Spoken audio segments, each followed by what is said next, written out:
से बड़ी खबर सामने आई है, जहां बीजेपी में शामिल होंगे 3 विधायक। इस वक्त की बड़ी खबर, बीएसपी विधायक संजीव कुशवाहा बीजेपी में शामिल होंगे।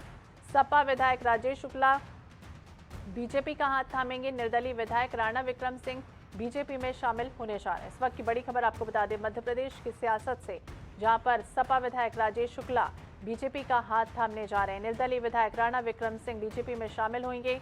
वहीं आपको बता दें, 3 विधायकों का नाम जो है वो बीजेपी में शामिल होने की लिस्ट पर अब पहुंच चुका है। मध्य प्रदेश की सियासत से इस वक्त की बड़ी अहम खबर आपको बता रहे हैं। विशेष संवाददाता अनुराग मालवीय ज्यादा जानकारी के लिए हमारे साथ जुड़ गए। अनुराग, जिस तरह से बात करें, 3 विधायक जो है वो सीधे तौर पर बीजेपी में शामिल होने जा रहे हैं, कितने बचे सदस्यता लेते हुए नजर आएंगे, क्या कुछ कवायद?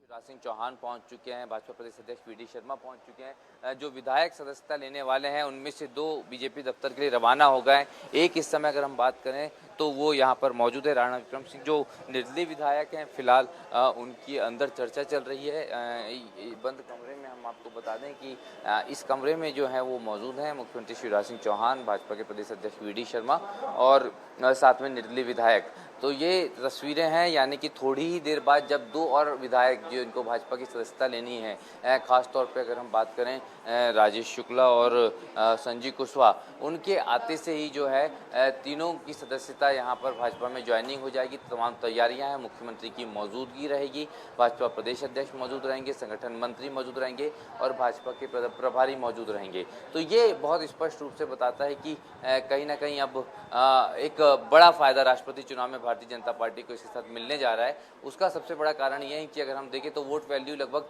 400 बढ़ जाएगी, एक निर्दलीय विधायक, एक बसपा विधायक और एक सपा विधायक के साथ में। तो निश्चित रूप से कहीं ना कहीं भारतीय जनता पार्टी मध्य प्रदेश के माध्यम से एक बड़ा मैसेज देने जा रही है कि राष्ट्रपति चुनाव में वो बिल्कुल सुनिश्चित वोटों के साथ जीतने जा रही है। और इन 3 विधायकों के आने से जो गणित है वोटों का राष्ट्रपति चुनाव के, वो एकदम बदल जाने वाला है।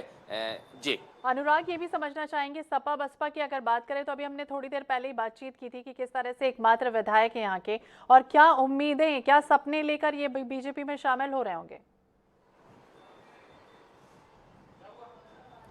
देखिए, 2 बहुत महत्वपूर्ण बात है इनके बीजेपी में शामिल होते से ही। हमने बार बार देखा कि कुछ स्थान एक तो मंत्रिमंडल में खाली रखे गए हैं, देखना होगा कि इनको कैसे, या फिर निगम मंडलों में जगह खाली हैं वो। तीसरी बात है 2023 के चुनाव में बहुत समय नहीं बचा है, तो टिकट जहां से वर्तमान विधायक हैं इनको आश्वस्त किया गया है कि वहां से इनको टिकट अगले चुनाव में भी दिया जाएगा। क्योंकि हम देख रहे हैं तो तीनों ही युवा चेहरे हैं, उम्र का इनके ऊपर मतलब कहीं से गाइडलाइन जो क्राइटेरिया है भाजपा का, उसमें भी कोई बंदिशें या मुश्किलें नहीं है। तीसरी बड़ी बात अगर हम इसमें देखें इस संदर्भ में, तो निश्चित रूप से ग्वालियर चंबल के लिए बहुत महत्वपूर्ण हो जाता है जिस तरह से इनका रिप्रेजेंटेशन होगा।